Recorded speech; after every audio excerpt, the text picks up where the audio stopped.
안녕하세요. 결혼한 지 5년 차, 4살 된 딸아이를 키우고 있는 30대 워킹맘입니다.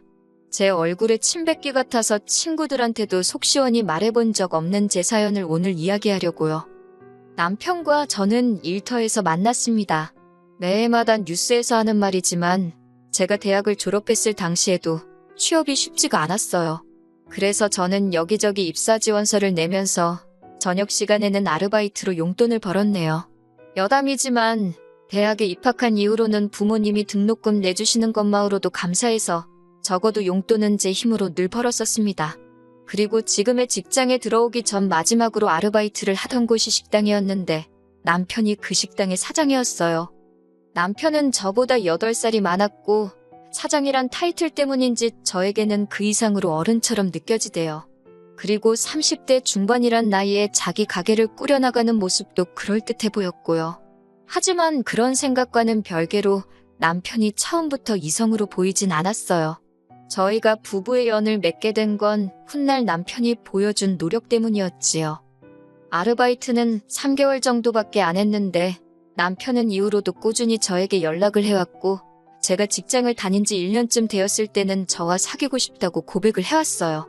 그동안 저에게 줄곧 보여준 일관된 태도에 저는 남편이 진심이라는 걸 확신했고 이후로 저희는 1년 반을 사귀고 결혼을 약속했습니다. 하지만 결혼까지의 과정이 쉽지는 않았어요. 친정 부모님께선 8살이란 나이 차이를 탐탁치 않게 여기셨거든요. 게다가 남편은 위로 누나도 셋이나 있어서 어머님의 연세가 저희 할머니의 연세와 거의 비슷했지요. 그렇다 보니 친정어머니가 저더러 고생하게 눈에 뻔히 보인다고 하지 말라셨는데 그 이야기를 들은 남편이 자기는 무조건 제 편일 거고 든든한 방패막이 되어줄 거라며 저희 부모님께 거의 사정을 했네요. 결국 남편의 끈질긴 태도에 저희 부모님도 마음의 문을 열고 결혼을 승낙해 주셨고요. 하지만 결혼식을 코앞에 두고 생각지도 못한 상황을 맞닥뜨리게 되었습니다. 그건 바로 어머님과의 합가였지요. 저와 연애를 하던 당시 남편은 어머님과 둘이 살고 있었는데 남편이 말하기를 아버님은 몇 년 전 지병으로 돌아가셨다대요. 이후로는 누나들도 다 결혼했고 어머님 혼자 살게 할 수가 없어서 자기가 같이 살고 있다며 돈 때문은 아니라 했어요. 그리고 저는 그 말을 순진하게 믿었고요. 프로포즈를 하던 당시 남편이 말하기를 지금 남편과 어머님이 사는 집은 저희 신혼집으로 쓰자대요. 어머님은 신우들 중 한 명이 모시고 갈 거라고요. 사실 저는 직장 생활을 한 지 3년도 되지 않은 상황에서 결혼 준비를 하고 있었기 때문에 모아둔 돈이 4천 정도밖에 없었어요. 그렇다고 친정 부모님께 손을 벌리자니 친정도 상황이 여의치가 않았거든요. 그리고 솔직히 털어놓자면 마음 한편으론 남편이 저보다 나이가 한참 많으니까 남편이 저보다 모아둔 돈이 많은 게 당연히 정상 아닌가 그런 생각도 했었네요. 아무튼 그래서 남편이 어머님하고 살던 집이면 어떤가 집을 해오는 것만으로도 좋다 싶었지요. 그런데 식을 올리고 집에 가구며 가전이며 신혼살림이 하나씩 들어오는데도 어머님은 당신이 쓰시던 방을 안방에서 작은 방으로 옮기셨을 뿐 집을 떠날 생각이 없으신 눈치였어요. 결국 한 달 가까이 지났을 때 제가 남편더러 이게 어떻게 된 거냐 물었습니다. 도대체 왜 큰 신우는 어머님을 모시러 오지 않는 거며 왜 어머님은 짐을 싸지도 않으시는 거냐고요. 그러자 남편이 난처해하며 사실은 얼마 전 큰 신우랑 통화를 했는데 거기도 지금 먹고 살기가 빠듯해서 어머님 모시기가 어려워졌다고 그러더랍니다. 작은 신우는 자기 남편이랑 사내만에 그러는 중이라 상황이 여의치가 않다고 그러고 막내 신우는 자기는 애가 둘인데 자기한테 할 소리냐고 되려 저희 남편에게 화를 냈다고요. 그 이야기를 듣는데 멍해지는 기분이라고 해야 할까요? 황당하기도 하고 속상하다, 답답하다 이런 한 단어로는 설명이 안 되는 심정이었지요. 어머님과 한 달을 이미 살아봤으니 더 절망적이었다고 해야 할지. 하지만 그렇다고 해서 신우 셋 다 못 모신다고 배째라는 식으로 나오는 마당에 기어이 그 집에다 어머님을 데려다 놓을 수도 없잖아요? 그래서 결국 어쩔 수 없이 저희 부부가 어머님을 모시는 합가 생활을 하게 되었습니다. 저희 어머님으로 말하자면 일단 나쁜 분은 아니세요. 아기를 가지고 내 아들 훔쳐간 나쁜 며느리 뭐 그런 식으로 저를 대하지도 않으셨고요. 하지만 어머님의 생활 방식이 저를 너무 힘들게 했습니다. 이렇게 표현해도 될지 모르겠지만 요새는 나이가 들어도 젊게 살려는 어르신들이 많잖아요. 그런데 저희 어머님은 행동하시는 것도 생각하시는 것도 옛날 방식에 머물러서 어떻게 바꿔보려는 시도 자체를 안 하시더라고요. 일단 음식하는 것부터 이야기하자면 남편이나 저나 집에서 식사할 일이 많지가 않아요. 남편도 저도 아침은 거르고 점심은 각자 일터에서 해결하니까요. 심지어 어머님, 당신도 아침잠이 많으셔서 아침을 안 드세요. 하지만 그럼에도 불구하고 어머님은 매일같이 음식을 해서 냉장고에 쌓아놓기를 좋아하셨어요.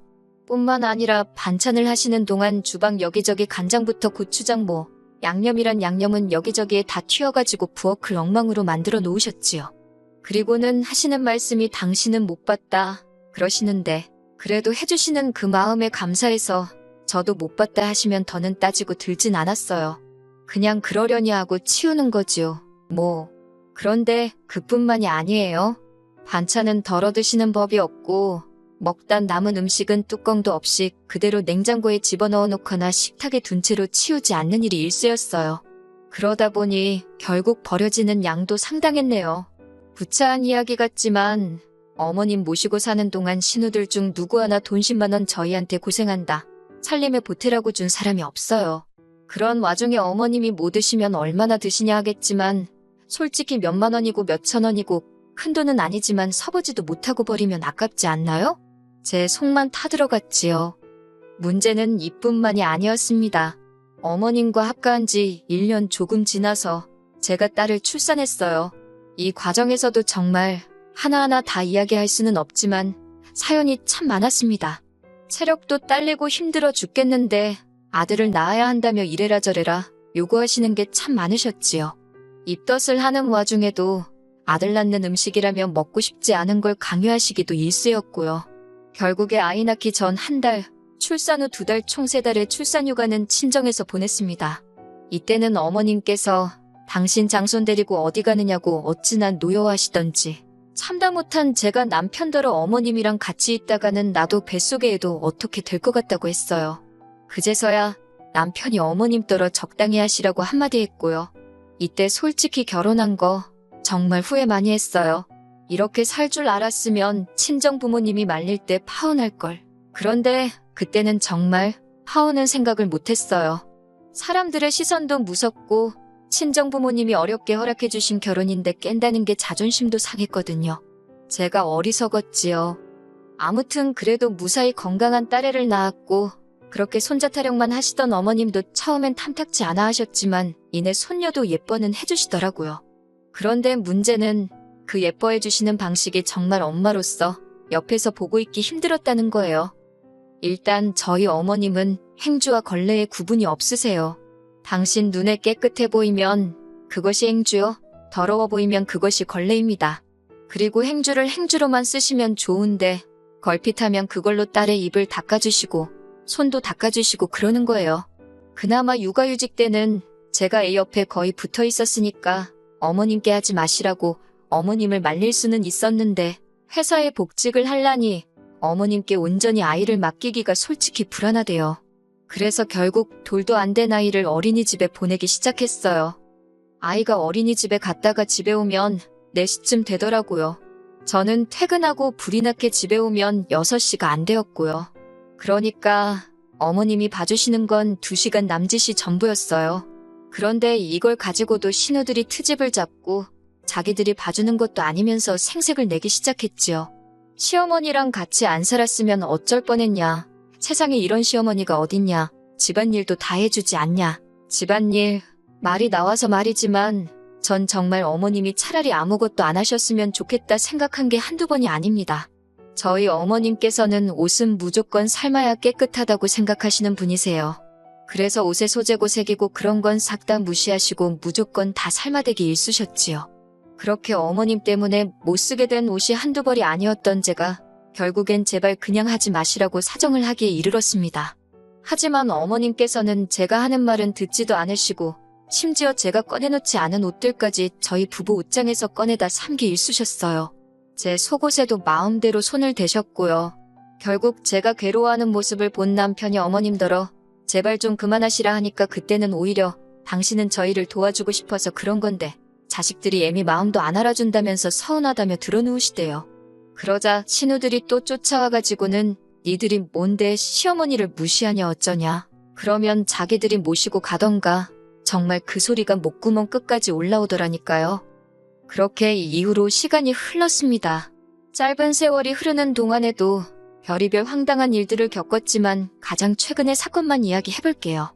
얼마 전 어머님의 생신이었습니다. 신우들이 저와 남편에겐 상의도 없이 어머님 형제분들까지 저희 집으로 오시게끔 초대를 했더라고요. 솔직히 남편이 자기도 몰랐다는데 그게 사실인지 아닌지는 모르겠어요. 아무튼 그래서 저희 집에 10명도 넘는 시댁 식구들이 모이게 되었습니다.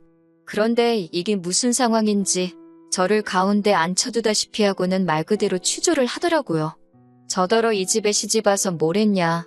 남편이 집도 해가고 시어머니가 애도 봐주는데 시어머니 용돈은 얼마나 드리냐. 왜 시어머니를 방치하느냐. 진짜 억울하고 황당해서 그 자리에서 딱 죽어버리고 싶은 심정이었지요. 하지만 이내 제가 뭘 잘못했다고 이렇게 당해야 되나 싶어서 저도 따다다다 그동안 속에 품고 있던 생각들을 토해냈습니다. 저 이 집에 시집 올 때 딱 한 번 보고 오늘 처음 보신 분들이 저에 대해 알면 얼마나 안다고 이러쿵저러쿵 떠드는지 어이없다는 말이 이럴 때 쓰는 거구나 싶더라니까요. 남편이 저보다 8살이나 많고 집도 분명히 우리 둘이서만 살 거라고 해서 그 말 믿고 시집 왔다. 어머님이 아예 안 봐주셔도 되니까 약속했던 대로 신우들 중 누구든 제발 모시고 좀 가라. 그리고 어머님 용돈만 드리는 게 아니다. 옷장 안에 옷도 다 우리 돈으로 산 거다. 그래도 어머님 우리 딸 내복 한 벌 안 사주셨다. 신우들도 나한테 뭐라 할 자격 없다. 여기 나한테 말 한마디라도 고생한다 수고한다 한 사람 있냐. 진짜 왜들 이렇게 뻔뻔하냐고 쏘아붙이고는 남편을 노려보면서 어머님하고 따로 살자고 소리를 빽 질러버렸습니다. 그러자 시댁 어른들 중 한 분이 저더러 어디서 가정교육을 그따위로 받았냐며 삿대질을 하시길래 말씀 함부로 하지 마시라고 받아쳤네요. 남편도 이번엔 확실히 제 편을 들어야겠다 싶었는지 시댁 어른들더러 집집마다 사정이 있는 거라며 모르면 가만히들 계시라 한마디 했고요. 남편의 태도를 본 신우들이 그제서야 한다는 소리가 우리 막둥이가 여우 같은 마누라를 만나더니 변했다고 수근거리대요. 그러면서 딸 좀 컸다고 이제 시어머니 필요 없어졌냐고 그래서 내쫓냐고 그럽니다. 신우들의 억지에 저도 너무 지치고 하도 나서 그렇다고 그러니 모시고 가라고 해버렸네요. 그러자 어머님께서 당신이 살아서 뭐하냐고 이렇게 살면 뭐하냐고 아주 주저앉아서 눈물을 흘리시는데 솔직히 그동안 어머님 때문에 겪었던 고충이 주마등처럼 스치니 저도 울고 싶어지대요. 그래서 저도 질세라 어머님 옆에 앉아서 울어버렸습니다. 힘들어 죽겠다고 애도 키워야 되지 일도 해야 되지 그런데 한다고 하는 나한테 왜들 이렇게 난리들이냐고 그렇게 못마땅하면 자신 있으면 모시고 가라고 그리고는 남편에게 더는 이렇게 못 살겠다고 오늘 내로 누가 모시고 갈 건지 정해서 이야기하라 했습니다. 못 정하면 그냥 이대로 이혼한다 생각하라고요. 그러자 저에게 퍼부서대기 바빴던 시댁 어른들이 갑자기 태도를 달리하면서 저더러 그런 게 아니다. 어린 사람이 뭘 모르나 싶어서 좀 가르쳐주려고 한 거다. 무슨 귀신 신하락 까먹는 소리를 하더라고요. 당연히 저한테 씨알도 안 먹혔고요. 결국 그날 저녁 큰 신우가 어머님을 모시고 갔습니다. 저더러 두고 보자며 아주 이를 바득바득 가는데 두고 보자는 사람치고 무서운 사람 없다고 마음대로 하라 했어요. 그리곤 남편을 보니 남편 안색이 어둡더군요. 당연히 마음이 안 좋았겠지요. 어쨌든 자기 어머니이고 자기 누나들이고 자기 친척들인데 저랑 그렇게 심하게 부딪혔으니 제가 남편이었어도 많이 갑갑했을 거예요. 하지만 어쩌겠어요? 저도 이제 할 말은 하고 살아야겠다 싶었으니까요. 이후로 신우들은 저에게 어떤 이유로도 연락하지 않습니다. 명절에도 오란 소리도 없고 온다 소리도 없어서 작년 추석도 간단히 몇 가지 음식만 사다가 남편하고 먹었고요. 올 설에는 친정어머니께 딸을 맡기고 여행을 다녀왔지요. 신우들이 무슨 생각을 하고 있는지는 모르지만 궁금하지도 않아요. 이렇게 사니까 너무 좋거든요. 그런데 큰 신우가 남편에게는 종종 연락을 해서는 어머님이 어디가 아프시다, 저기가 안 좋다며 돈을 보내달란 식으로 이야기를 하는 눈치예요. 남편 말로는 안 보내준다 하는데 솔직히 남편이 맘만 먹고 속이려고 들면 제가 어떻게 다 알 수 있겠어요? 그냥 믿는 거지요, 뭐. 그저 제가 다시 어머님을 모시고 살일만 없게 해준다면 그걸로 다행이다 싶어요. 솔직히 이따금씩 어머님 생각이 나기는 해요. 뭐 그런데 딸이랑 사는데 딸이 자기 엄마한테 어지간히 잘해주겠어요? 그러니까 걱정할 필요가 없다 싶어요. 어머님은 신우들과 행복하게 잘 지내시고 저는 남편과 제 딸과 행복한 가정을 이뤄갔으면 좋겠다는 바람뿐입니다.